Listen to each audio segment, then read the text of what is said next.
Hey everyone, it's Star. Today I wanted to give you guys some important art life lessons that I've learned throughout my experience of doing art and doing it professionally as well as a hobby and as just a lover of art. I think art is one of the most complex sort of activities that a person can partake in because it is so deeply intertwined with humanity and our personal expression, and as well as also just our society as a whole. Art plays such a fundamental role in our everyday life, and there's definitely a lot of things that I've learned about art throughout my years drawing. So today I just wanted to have a little talk about the top 10 lessons that I wanted to share with you guys and any potential beginner artists who are just starting out on their journey, or if you are, whatever stage you're in, honestly. This video is for everyone, every single artist out there who wants to listen. I'm just gonna be here to talk. So take everything I say with a grain of salt because obviously I'm not an expert or anything. This is all just from my personal opinions and experiences. So yeah. So just for a quick context, I've been drawing seriously since 2016, and for the past few years now, I've been doing it professionally, as in taking commissions and doing it for my everyday work. Yeah, I would say that I've definitely gathered some important lessons throughout these years, but by no means am I like a master or anything, so I still have a long way to go in my own journey, but I wanted to share with you guys what I learned so far. So my first piece of advice is to find a community. Finding a community of fellow artists is so important for your growth, especially because communities inspire friendly competition. Now, this might seem a little bit daunting at first because you probably don't want to compete with other people when you're first starting to draw, and that's true. Of course, you don't want to feel like you're having to compete with anyone, but when you're in a community with fellow artists who are also learning and are on their own journey, it's honestly very inspiring and it kind of pushes you to improve along with them. It's kind of like having a gym group, like when you're going to the gym and you have like a gym partner. It's always good to have those extra people around with you to kind of like push you to keep going and to keep improving, because not only do you have something to prove to yourself, but you also kind of have something to prove to your fellow people. So I definitely think having a community is super beneficial for that, and it's always that little reminder in your head that, oh, I should probably be drawing and trying to improve so I can show my little art besties what I've been doing. I also think drawing in company of other artists is so inspiring and motivating. I remember like growing up, I would always have like a friend who would be interested in art, and I would love to just draw with them together, kind of like in parallel. We would just sit down and draw together, and that's like our entire activity. It was honestly so much fun to have someone to share like art with and to draw with. It's truly motivating. It honestly, like whenever I'm in the company of other artists, that's when I'm drawing the most. My second tip is to find a mentor. Now, this is something that could be a little bit more challenging for some people. I don't have a mentor, but I know that having one is super beneficial. I've actually been kind of a mentor to a lot of beginner artists in the past, and the thing that I really appreciate about having someone there to kind of help you learn and improve is that you get personalized advice. Because when you're listening to advice on the internet or like in a course or class or anything, most of that advice is kind of curated to fit the broad general scope of all artists. When you actually have a personal mentor and you're one-on-one learning with that person, they'll actually be able to point out specific mistakes that you're making and how you specifically can improve. I would sometimes critique the artists in my life and their pieces, and I was always able to point out specific things that I think they could improve on, and then we would discuss about it. We would talk, and I'd give my personal advice to them, and it's always so much easier to kind of learn from someone that's actually there to look at your art and tell you exactly what you need to be improving on. Also, mentors are going to be there to push you just as a community would. They'll motivate you to keep going because you have something to kind of prove to them. You want to show that you're improving to your mentor, and it'll give you that extra push you need to really stay diligent and focused and improve. I honestly really wish I had a mentor. As much as I love giving advice to other people about art, I kind of wish I had someone there to give me advice, because some days I'm just sitting there looking at my art and I'm just like, what do I do next? Seriously, I don't know. Sometimes you just get a little bit stuck and you need someone to kind of point out your mistakes from like an outer perspective and tell you where you need to go moving forward. On that note, my third tip is to seek out critique. Critique is super scary for artists, especially when you're first starting out and you're not used to your art being critiqued. It could be really discouraging if you're not getting critique from the right type of people, or if you're receiving criticism. There's a very big difference between constructive criticism and just straight up being mean and getting really rude, unhelpful remarks about your art. That is obviously not helpful, so please don't listen to anyone who's being straight out rude and saying, oh, your art is bad. That is not what we're talking about here. I'm talking about critique that is specifically there to help you, just as I spoke about your mentor critiquing your art and helping you improve. If you don't have a mentor, you should still seek out critique in any way you can. Way back in the day, I would sometimes post my art on social media and like random forums, and I would ask for critique, and you know, some people would give you good tips, but some people would just be kind of rude. So if you're going to be doing this on like a public space, just be ready to kind of learn to grow some thick skin, because yeah, some people are just straight up mean. But when you do actually receive some helpful advice and you kind of notice that, hey, this person's actually helping me out and giving me some pointers on what I can improve on, then definitely listen to them. Even if you end up disagreeing with their point, maybe you just personally don't want to take their advice, that's totally fine, but you should always be open to it. Seek it out as much as possible, because critique from external sources is super helpful. When you're the only person staring at your own art all day, it's really hard to point out mistakes because you're so used to seeing your own art and your style and how you do things. It's hard to kind of see things from an outer perspective and notice the flaws. Getting critique is a great solution to this. You might notice some flaws about your art that you've never seen before just because someone was out there to give you critiques. The more constructive criticism you seek out, the easier it'll be to receive it. So even if it's really hard at first to not take it so personally, realize that there is a difference between your work and your personal self.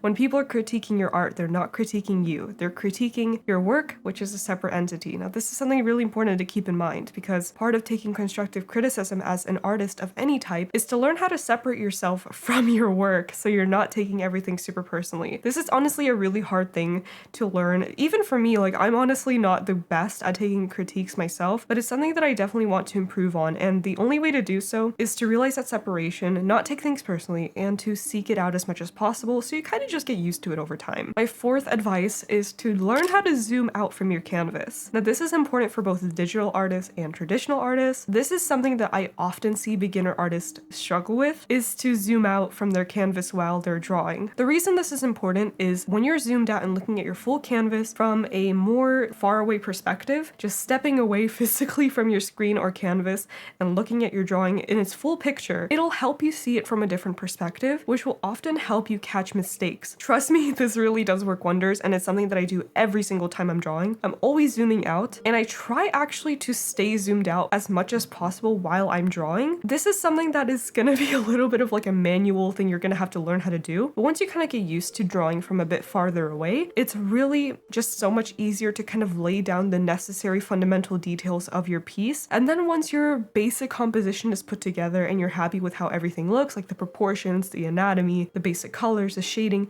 when everything looks good from far away, that's when you know you're ready to start zooming back in and working on the details. If you're spending your entire drawing super zoomed in, you're never gonna get that chance to see it from its full picture. When you finally do zoom out, everything might just look a little bit wonky, and then you don't really know what went wrong because, well, maybe everything went wrong, if that makes sense. So make sure to zoom out. There's actually a technique that I know that a lot of traditional painters do, and this is something that I was taught in art class. When you're painting on your canvas, you gotta hold your paintbrush from like the very tip so that you are like kind of standing further away from your canvas and not like super zoomed in. See, like this actually goes for both traditional and digital art. It's super important to just step back and see things from its full perspective. Now, my fifth tip is to zoom out from your project. What I mean by this is to learn when it's time to step away and take a break for a little bit. This might be super difficult, especially when you're super in the zone, locked in on your artwork, and you just don't want to step away because you just want to keep going. Sometimes taking that little break for 5 minutes, maybe an hour, however long you need, maybe even a day or two, this is super crucial to the art process, because when you're staring at your drawing for hours on end, you get so used to seeing everything the way it is,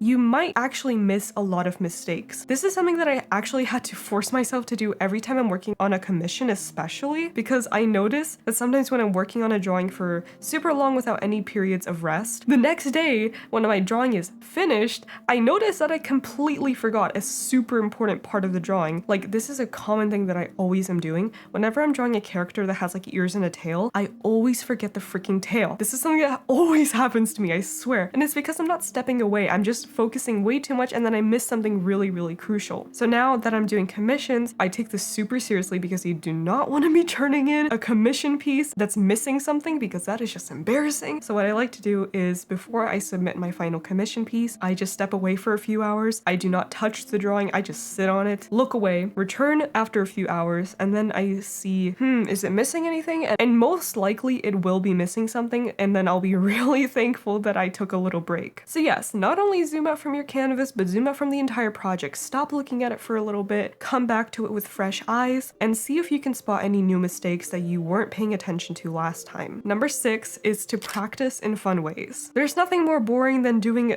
basic studies that are just super, super boring and lame. Like, who even enjoys gesture drawings and drawing still life? I mean, yeah, it's important and everything, but like, it's so freaking boring. I cannot be bothered, nor do I even do those things anymore because I just find it so freaking boring. This is something to really be cautious of because when you're actually actively practicing art and you find that the things you're practicing are just super, super frustrating or boring, not exciting, or just kind of like they kind of feel like a drag, you might want to try to figure out a way to make it more fun for yourself, because when you're consistently doing something that is specifically really, really like frustrating or boring or anything like that, because yes, practicing art can be really, really unenjoyable sometimes, you gotta realize that that could lead to burnout. I know so many artists who got really sick of drawing because all they would do is practice and do no fun things in between, and then they would just kind of lose interest in drawing because I don't want to draw still lives of apples all day, okay? Anyway, the thing that I do to get over this is to make my practices more fun. The way you do this all depends on your own preferences and what you enjoy doing, but I noticed that I really do enjoy doing practice pieces as long as they are of my OCs. So typically when I'm practicing art, I'm drawing like new people, characters, scenes, backgrounds, something like that. So whenever I'm doing those things, I try to incorporate my characters and their stories in any way that I can. So if I'm drawing like a new pose or a new like weird perspective, I will just switch out the model for my own OC, and then it's actually super fun to do. So this fixes my problem 100%. I just gotta find a cool new thing to practice, put an OC in there, and then boom, I'm good. I'll enjoy it.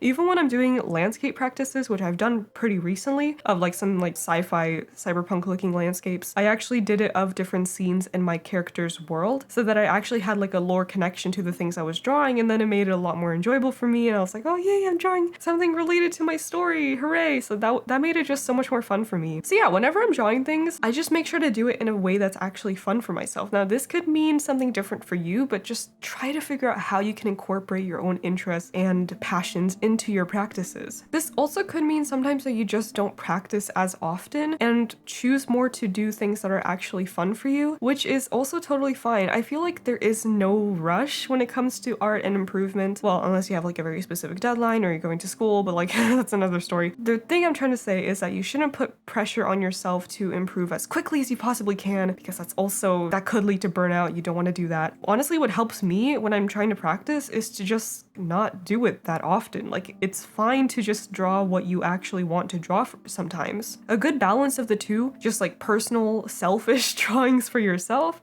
and actual practice pieces, that's a good balance to have. My 7th tip is to not dwell on the details. Now, this is something that a lot of artists struggle with. It's the fact that we're so self-critical of our own mistakes. When you're working on a piece, you're super hyper aware of every single little pixel, every single little detail, but you gotta realize that for most people, when they're looking at your art, they're not gonna be zoomed in on all the little pixels and pointing out the little dot that you missed right on the black t-shirt, just a little tiny white pixel. No one's gonna freaking see that, so just forget about it. If it's really tiny and you can barely even notice it when you're zoomed out of the canvas anyway, just don't bother. Some details are really not worth the effort of going in and trying to perfect it, especially if it's not on the actual focal point of the artwork. And what I mean by this is if you're drawing like, say, a portrait, your main focal point is typically just like the face. So don't dwell so much on the little details of the background or the hands or, I don't know, the freaking shirt collar or whatever. Like, it doesn't matter. Only if you want it to matter, of course, and, you know, kind of put a little bit more effort if you so please. What I'm trying to say is, if it's not important to you, if you don't feel like it benefits your artwork in any way to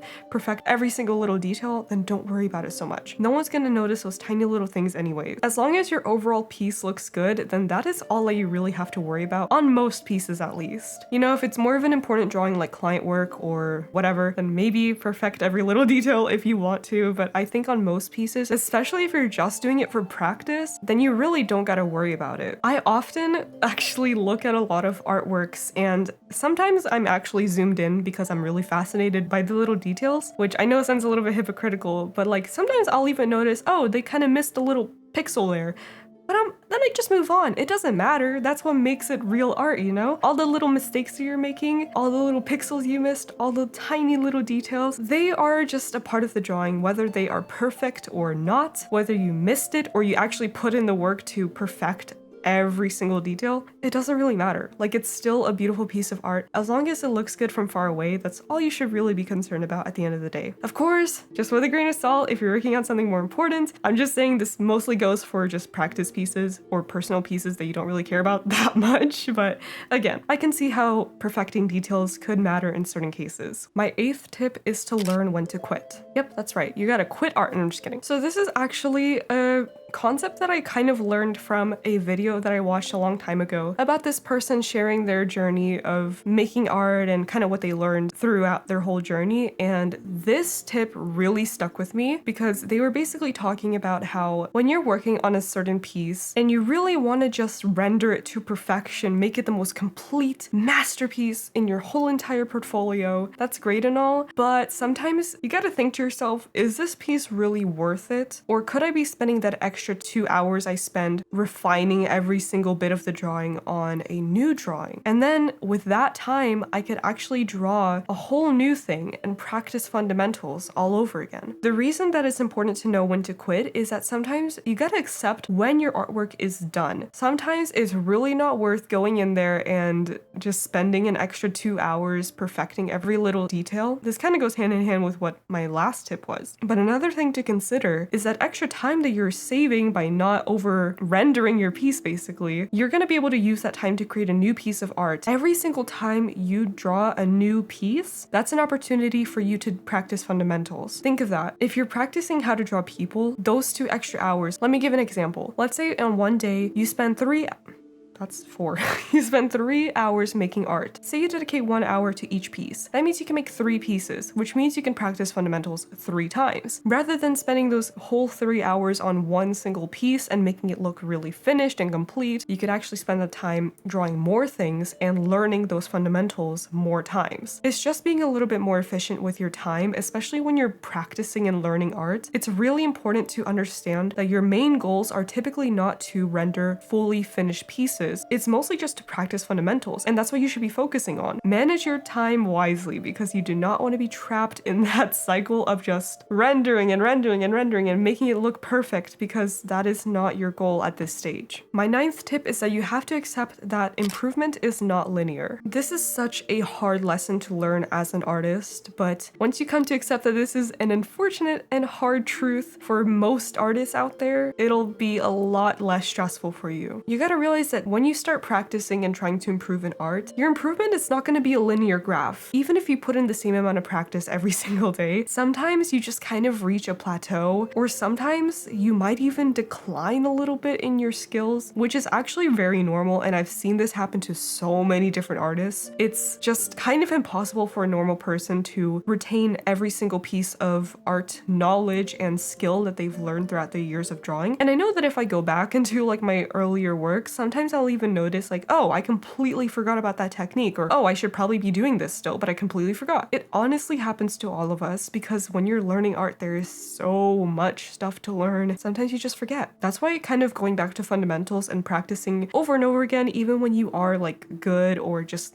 better than you were, it's still really important to kind of like go a few steps backwards so that you can go a few steps forwards again. But yeah, honestly, unfortunately, for most artists, especially if you're not like dedicating every single waking hour to drawing, it's completely normal to plateau and to kind of not see any improvement for a while, or to even decline a little bit in skill, especially if you're not practicing consistently all the time or even drawing consistently all the time, which again is super normal because we all obviously have our own lives outside of just drawing. So it's honestly just a little bit unrealistic to expect us to be improving linearly all the time. I know that for a while I felt really unconfident in my art because I felt like it wasn't any better than it was a few years ago. And when I actually look back now, I notice that of course I've been improving all this time. It's just that I have been improving a little bit slower than I usually would back then. And that's because back then I was just a like middle schooler, high schooler. I had so much more free time back then than I do now. And it's unrealistic to expect myself to improve as fast as I used to because I just don't have that type of time anymore.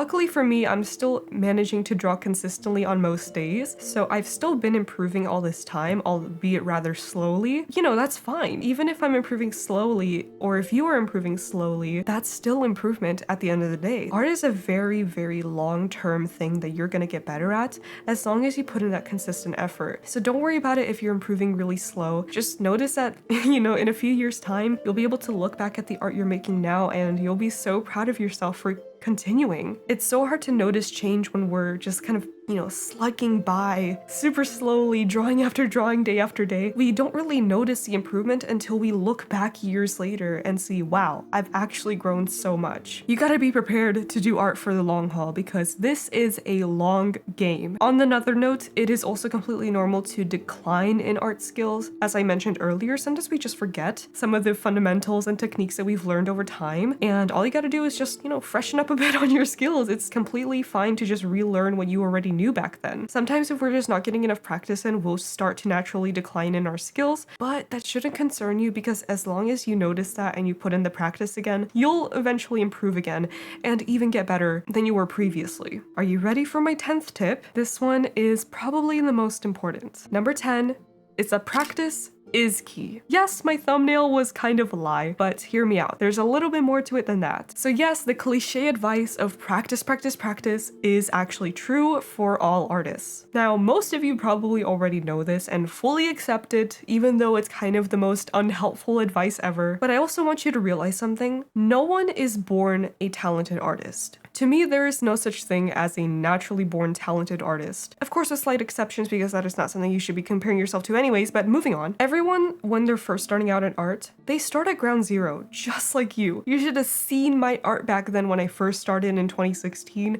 I mean, it kind of speaks for itself. In terms of technical skill, we all are on the same playing field, but we also all have the same opportunities. There is no gatekeeping with art. Everyone has the opportunity to learn. The only thing you really need to make art is like a pen and paper, which no, it does not have to be fancy. The paper can be literally a napkin. I don't care. Everyone has the ability to make art because art is literally all around us. There's a reason that we have artworks from literally the prehistoric times on cave walls because art is super accessible to even the most primitive of humans. You have to acknowledge the fact that you have as much potential to be an amazing artist as anyone else out there. The artists you look up to have once been in exactly the same position that you are in now. Yes, they all start off with really, really crappy drawings. The only thing that's separating you from those artists is a little bit of time and a little bit of practice. Obviously a slight understatement because, as I said, art is a very long game, but the point that I'm trying to make is that as long as you're practicing and putting in that dedication, you will become as amazing of an artist as you want yourself to be. All you need to do is grab that pen and frickin' practice. I hope those lessons were able to help you. I wanted this video to focus more on the mental concepts that I think is super important for all artists to understand, rather than just actual practical advice for like improving in your technical skill. Because art might be a technical thing that you have to learn, but there is also a lot of mental stuff that goes along with it. It's not just about your skill, it's also about how you mentally tackle the challenge of improving in art. So yeah, I hope you were taking notes because there is going to be a quiz on this on Friday. I'm just kidding. But yeah, seriously, I really do hope you at least took some notes on this because I feel like these are just really important things to remember when you're starting out your art journey or even when you're like years and years into it like I am. Honestly, I also kind of wrote this list for myself because, hey, I also could benefit from some of these things. I definitely want to get a mentor. I definitely need to seek out criticism more. And I mean, I gotta remember that I'm a human, I'm just one person, and I can't expect myself to be a impeccable, incredible artist that I wish I was right now, because that is just a little unrealistic. It takes a lot of time, a lot of work, and and a lot of patience to become good at art. So wherever you are now, just realize that you are going to improve. So please do not give up. Keep going and find your community of artists who will be able to cheer you on your entire journey. And honestly, I really wish you the best of luck. There is nothing more that I want to see in this world than to have more people out there making art and just living out their passion and dreams of art in whatever form that may be. I mean, I was focusing mostly on visual art for this video, but this goes for all types of art, honestly. You gotta find your communities. You gotta put in the work and the time and the patience and effort. You gotta seek out critiques. You gotta, everything kind of applies in a way. Just, of course, take everything with a grain of salt because I am not an expert. But yeah. Anyways, if this inspired you or helped you out in any way, please do leave a comment and let me know because that will seriously warm my heart and I will smile so much. I love inspiring people to create things and to keep going with their passions. Never give up, seriously. I am so excited for you to continue your artist journey and to improve. And if I may, I have some recommendations for books if you want. Really good one is this one that I'm currently reading called The War of Art, and this goes for not just art, it also applies for different things that you may possibly want to do in your life, like a business venture or literally whatever. But it's really helpful for kind of like motivation, so definitely would recommend this. War of Art by Stephen Pressfield. I would also recommend The Artist's Way by Julia Cameron. I have not finished this one, but I have heard so many good things about this book, and I did read like halfway into it. It is really good. And lastly, and this one is my personal favorite book, this is Show Your Work by Austin Kleon, and it is seriously such a fun and amazing book, super inspiring, and I've actually reread it like 3 times now because I love it so much. I would also recommend Steal Like an Artist. I've not read that one personally, but I've again heard raving reviews about it, and I definitely want to read it. So anyways, Steal Like an Artist by Austin Kleon as well, but also read Show Your Work if you want to share your art online and you're a little bit shy about it and you don't know how to do it. Anyways, yeah, that is my little extra bonus book recommendations for all my artist people out there. But anyways, guys, thank you so much for watching this video. I really hope you enjoyed it. Please be sure to leave a like on this video if you want to see more things like this in the future. And with that being said, I hope you have an amazing rest of your day, and I will see you all next time. Peace, love, bye.